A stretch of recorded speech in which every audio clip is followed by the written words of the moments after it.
बिस्मिल्लाहिर्रहमानिर्रहीम। मैं हूं ज़काउर रहमान, आपका ख़ादिम। आप देख रहे हैं हब टीवी इंडिया। हम एक वो प्रोग्राम लेकर आपके सामने हाज़िर हुए हैं जो बड़ा मशहूर प्रोग्राम है जो हमारे चैनल पर आप देखते हैं, टोंक की शख्सियात के नाम से। आज हम ऐसी शख्सियत से रूबरू हैं और आपकी मुलाकात करवा रहे हैं डॉक्टर सैयद सादिक़ अली साहब से, जिनकी एक बहुत बड़ी दिलचस्प तहक़ीक़ है, रिसर्च है कि रज़िया सुल्तान टोंक में मदफ़ून हैं। इस मौज़ू के कई पहलुओं पर, बल्कि तमाम पहलुओं पर हम आपसे बात करेंगे और आपसे ये जानना चाहेंगे कि आप जो ये कहते हैं कि टोंक में रज़िया सुल्तान मदफ़ून हैं, तो किस तरह से हैं।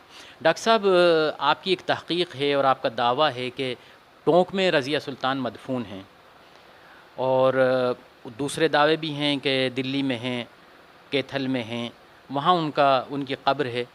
तो आपकी जो रिसर्च है वो आपके पास क्या इस तरह के इस रिसर्च में क्या ऐसे सबूत हैं पुख्ता जो आप ये दावा कर रहे हैं कि रज़िया सुल्तान टोंक में ही मदफ़ून हैं?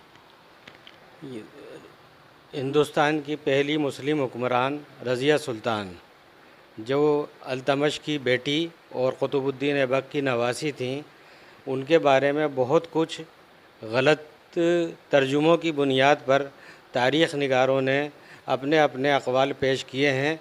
मैंने यूजीसी का एक प्रोजेक्ट लिया था जो टोंक की दरगाहें, मज़ारात, कुएँ, बावड़ियाँ, हवेलियाँ से मुताल्लिक़ था। उसकी एक एल्बम तैयार करनी थी। तारीख़ी मामलात में चूँकि मेरी बचपन से दिलचस्पी रही है, और वैसे तो मैं लिटरेचर का तालिब इल्म हूँ, लेकिन तारीख़ मेरा पसंदीदा मौजू रहा है।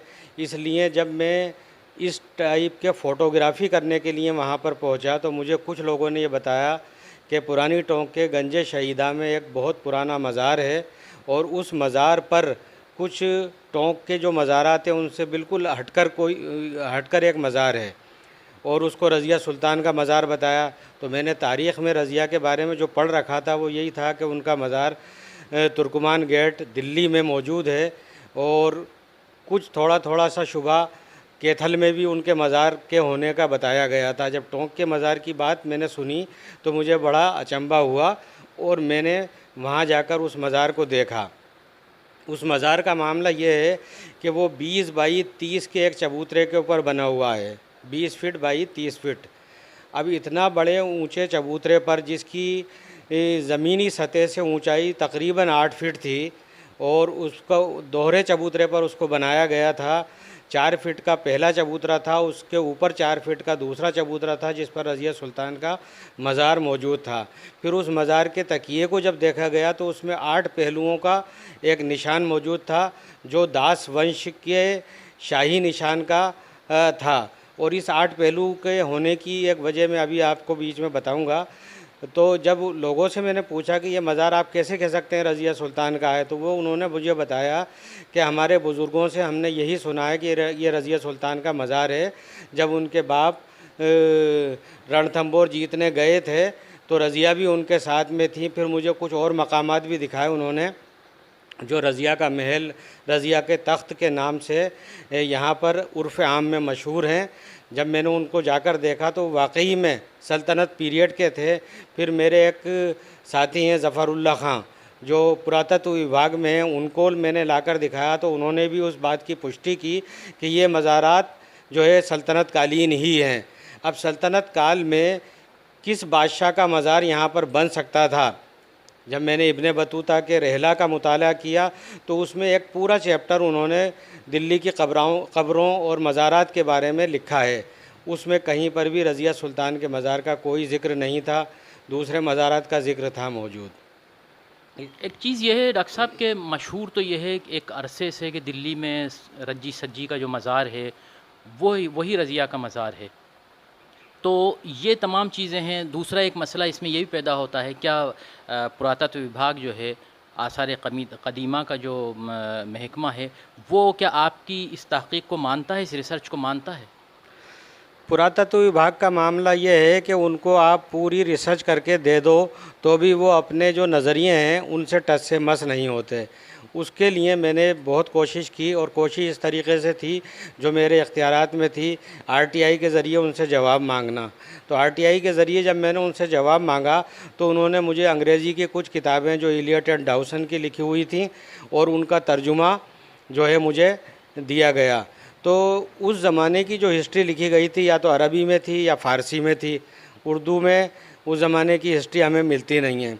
तो इलियट एंड डाउसन ने जो तर्जुमा किया था कि रज़िया की हार 24 रबीउल अव्वल 638 को कैथल में हुई और 25 रबीउल आखिर 638 को रज़िया को शहीद कर दिया गया। अब अंग्रेज़ी की किताबों में जो तर्जुमा हुआ वो अगला दिन उसको बता दिया गया, जबकि रबीउल अव्वल इस्लामी साल का तीसरा महीना है और रबीउल आखिर चौथा महीना है। तो एक चंद्रमा और एक दिन का फासला, इस पर हमारे पूरे भारत का इतिहास अभी तक खामोश है। वो ये नहीं बताते कि ये एक महीना एक दिन रज़िया कहाँ पर रहीं। तो जब मैंने उस ज़माने के समकालीन स्रोत तलाश किए तो एकमात्र स्रोत जो मिला जो मिनहाजुस सिराज की तबक़ात नासिरी है। इसके अलावा जितनी भी किताबें हैं वो या तो पहले की हैं या बहुत बाद की हैं, यानी समकालीन उसके नहीं हैं। तो एकमात्र इतिहासकार जो हमारी रहनुमाई कर सकता था वो मिनहाजुस सिराज था और वो चश्मदीद था। उसकी वजह यह है कि रज़िया के दौर में वो काज़ी उल क़ुज़्ज़ात थे और नासिरिया मदरसे के प्रिंसिपल थे। रज़िया ने उनको प्रमोशन दिया था और वो उनकी बहुत इज़्ज़त करती थी, बहुत बड़े आलिम थे, हक़ गो थे। आज भी उनकी तारीख़ें जो है बड़ी कद्र की निगाह से मौर्रख़ीन देखते हैं।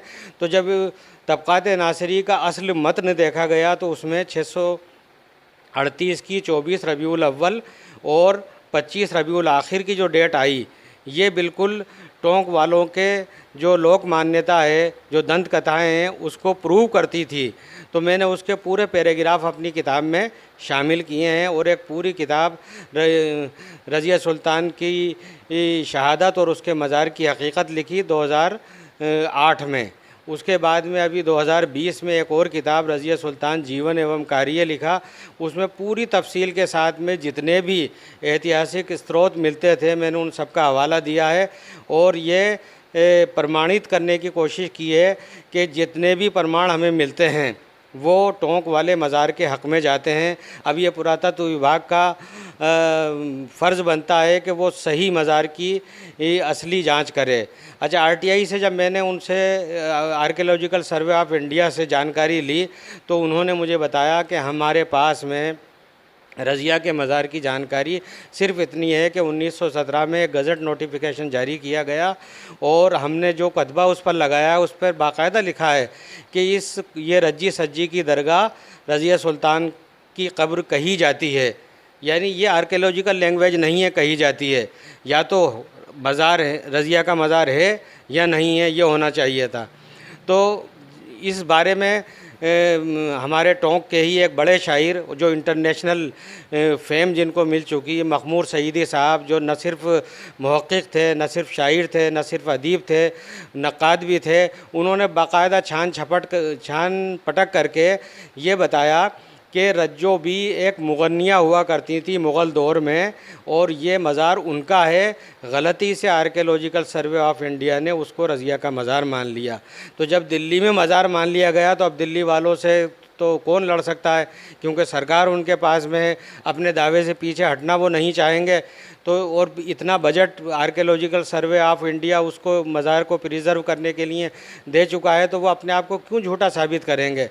तो एक आम आदमी इस तरीक़े से लड़ाई नहीं कर सकता, लेकिन जो दावे हैं मेरे आज भी वो पुख्ता हैं और उसका जवाब आर्कियोलॉजिकल सर्वे ऑफ इंडिया ने आज तक नहीं दिया है। देखिए डॉक्टर साहब, एक बहुत बड़ा सवाल ये इसमें उठता है कि रज़िया वहाँ से इतने फासला है, बहुत एक लंबा फासला है। उस वक्त कोई इस तरह के ज़राए भी नहीं थे, आने के साधन जिसे हिंदी में कहें, कोई साधन नहीं थे। रज़िया सुल्तान टोंक में कैसे आईं, ये एक बहुत बड़ा सवाल इसमें पैदा होता है कि यहाँ आईं और यहाँ पर फिर उनकी तदफीन हुई। तो ये इसके पास आपका क्या है, क्या सबूत है इस चीज़ का? इस बात को भी मैंने काफ़ी अपनी किताब में डिस्कस किया है। दरअसल 1226 में पहली बार रज़िया के वालिद अल्तमश ने रणथंबोर पर हमला किया था और इतिहास की सारी किताबों में ये लिखा है कि रज़िया अल्तमश के साथ जंगों में भी शरीक हुआ करती थी, शिकार में भी शरीक हुआ करती थी। तो जब रणथंबोर का किला यानी मिनहाज सिराज ये लिखता है कि इससे पहले अल्तमश से पहले 70 बादशाहों ने इस पर हमले किए, लेकिन वो नाकामयाब रहे और ये मशहूर हो चुका था कि ये अजय दुर्ग है। लेकिन अल्तमश ने 1226 में ये भ्रम लोगों का तोड़ने के लिए बाकायदा हमला किया और रणथंभौर को फतेह किया। उसके साथ रज़िया सुल्तान यहाँ पर मौजूद थी। टोंक से 70-75 किलोमीटर की दूरी पर रणथंभौर है। यहाँ पर रिज़र्व फोर्स रहा करती थी, उनकी छावनी, अल्तमश की छावनी आज भी मौजूद है। रिज़र्व फोर्स रहा करती थी और रज़िया ने उसकी कमान संभाल रखी थी। हालांकि उनकी उम्र उस ज़माने में 12-13 साल की ही रही थी, लेकिन वो अपने साथ जंगों में लेकर जाया करते थे। 5-7 हज़ार का जो फ़ौजी दस्ता हुआ करता था वो किले पर लड़ने के लिए जाते थे। जो ज़ख्मी हुआ करते थे उनके इलाज टोंक में हुआ करते थे। आज भी पुरानी टोंक के जो गंजे शहीदा में जो मज़ारात बहुत ऊँचे ऊँचे हैं और इतनी तादाद में मज़ार हैं कि पुरानी टोंक की पूरी आबादी भी उसमें नहीं है। तो इतनी छोटी आबादी के लिए इतना बड़ा कब्रस्तान होना ये इस बात को दर्शाता है कि सल्तनत काल के जितने भी मुजाहिदीन या जितने भी ज़ख्म खुर्दा लोग आकर जिनकी वफ़ात हो जाया करती थी उनका यहाँ पर इलाज हुआ करता था और उनको उनके मरातिब के मुताबिक यहाँ पर दफन कर दिया जाता था। तो रज़िया 1226 में चूँकि यहाँ पर आ चुकी थी अपने वालिद के साथ में। किस जगह आ गई थी रज़िया सुल्तान 1226 में, कहाँ पर आ चुकी हैं? 1226 में टोंक में गंजे शहीदा का इलाका जो दरिया शाह की बावड़ी के नज़दीक है, वहाँ पर आज भी एक रज़िया का महल नाम से एक पूरा कोई 200 बाई 200 का एक बिल्डिंग बनी हुई है और वो बिल्कुल पुराने सल्तनत कालीन वास्तु से बिल्कुल मेच खाती हैं। आज वहाँ पर मस्जिद भी मौजूद है, एक तख्त मौजूद है जिसको रज़िया का तख्त लोग कहते चले आ रहे हैं और वो तख्त इतना बड़ा है कि आम आदमी की बूते से बाहर का था। 7 बाई 14 फीट की उसकी लंबाई है और सिंगल पत्थर में बना हुआ है। तो इन सल्तनत पीरियड के जो बादशाह हुआ करते थे उनके साथ में तकरीर करने वाले ज़ाकिर हज़रात रहा करते थे। वो अपनी फ़ौज का हौसला और हिम्मत बढ़ाने के लिए बाकायदा तकरीरें किया करते थे। और जब हम अल्तमश के दौर की बात पढ़ते हैं तो दिल्ली के अंदर ऐसी मजलिसें अक्सर हुआ करती थी। जब कभी फ़ौज लंबे टाइम के लिए जाया करती थी तो वो फ़ौजियों की हिम्मत बढ़ाने के लिए, मुजाहिदाना स्पिरिट उनमें पैदा करने के लिए ऐसे जो मुकर्रिरीन हुआ करते थे उनसे तकरीरें करवाया करते थे। इसलिए वो तकिया भी कहलाता है और वो शाही ख़ानदान की पनाहगाह भी हुआ करती थी। और चारों तरफ पहाड़ियों से घिरा हुआ इलाका, उस बड़ी फ़ौज के लिए वहाँ पर पानी का इंतज़ाम भी था। अस्तल का तालाब वहाँ मौजूद है, चतुर्भुज का तालाब वहाँ मौजूद है, थोड़ी दूर पर ही बनास नदी बहती है। तो जहाँ जहाँ पानी की ज़रूरत पूरी हो जाया करती थी फ़ौजें वहीं क़याम किया करती थी और वहाँ पर अल्तमश की चौकी का होना इस बात का को प्रमाणित करता है कि रज़िया सुल्तान यहाँ पर रही थी। देखिए, एक बहुत बड़ा इस वक्त सवाल ये पैदा होता है कि एक आपके और पुरातत्व विभाग यानी आसार कदीमा के और आपके दरमियान एक तनाज़ा है, वो मानने को तैयार नहीं है। आपकी रिसर्च है, अब आप क्या करेंगे? क्योंकि आपने तो अपनी रिसर्च कर दी है, रिसर्च तहक़ीक़ कर दी है, रिसर्च सामने है, तमाम लोगों के सामने आपने पेश कर दी। अब अगला कदम क्या होगा? आप अपनी रिसर्च को उनसे किस तरह मनवाएंगे? मैंने एक तरीक़े से लिखित जो सबूत हैं वो सारे अपनी किताब में जमा कर दिए हैं। अब एक आसार कदीमा है, अगर वो वाकई में ईमानदार है और सही तरीक़े से रिसर्च करके एक सही मज़ार की खोज करना चाहते हैं तो उनको इस पर मेहनत करनी चाहिए और जो दावे दिए गए हैं उसको जांचें, परखें और ये साबित करें कि अगर ये रज़िया का मज़ार नहीं है तो किसका है। देखिए, हकीकत तो ये है कि जब तक के आसार कदीमा उस पर मोहर नहीं लगा देगा अपनी, कि आपकी रिसर्च पर, कि आपकी तहक़ीक़ है, आपकी रिसर्च सही है, तब ही वो ऑथेंटिक मानी जाएगी। तो इसके लिए आप क्या आसार कदीमा से कोई अपना राब्ता किए हुए हैं? मैंने आसार कदीमा से RTI के तहत कई बार राब्ता कायम किया और जब वो फ़ोन पर बात करते हैं तो अक्सर ये कह देते हैं भाई आप जो दावा कर रहे हो वो बिल्कुल सही है, लेकिन हम इसको राइटिंग में नहीं देख सकते।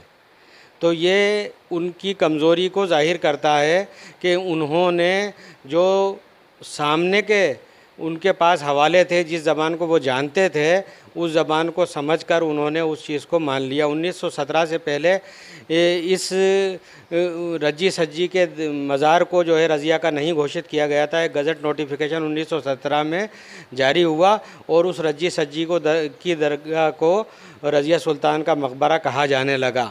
तो 1917 में और 1240 में बहुत फ़र्क है। पिछले 600-700 साल का जो फ़र्क था, उस 700 साल के फ़र्क में जो हमारे पास ज़बान थी वो फ़ारसी थी, अरबी थी। आज शायद ही आर्कियोलॉजिकल सर्वे ऑफ इंडिया के पास में कोई अरबी फ़ारसी का जानने वाला होगा जो उन किताबों को पढ़ने की अहलियत भी रखता हो। तो जब उनके पास में सोर्सेज ही नहीं है तो वो कैसे साबित करेंगे कि ये मज़ार रज़िया का है या नहीं है। इसलिए वो किसी भी चीज़ के अंदरूनी पहलू को जांचने के बजाय अपने आप को खामोश कर लेते हैं। बहुत अच्छा लगा आपसे गुफ्तगू हुई। नाज़रीन, आज आपने बहुत अच्छा प्रोग्राम देखा और हम देख रहे हैं कि आसार क़दीमा अब इस पर मोहर कब लगाता है और इस तहक़ीक़ को वो कब सच मानेगा या मोहर लगाएगा, क्योंकि जब तक कि आसार क़दीमा इस पर मोहर नहीं लगा देगा तब तक ये रिसर्च ऑथेंटिक नहीं हो पाएगी। खैर, हमने आज जिस शख्सियत से आपकी मुलाकात करवाई है, बड़ी आलीशान शख्सियत हैं, डॉक्टर सैयद सादिक़ अली साहब। हम आपके बहुत बहुत शुक्रगुज़ार हैं कि आपने हमें अपना कीमती वक्त दिया।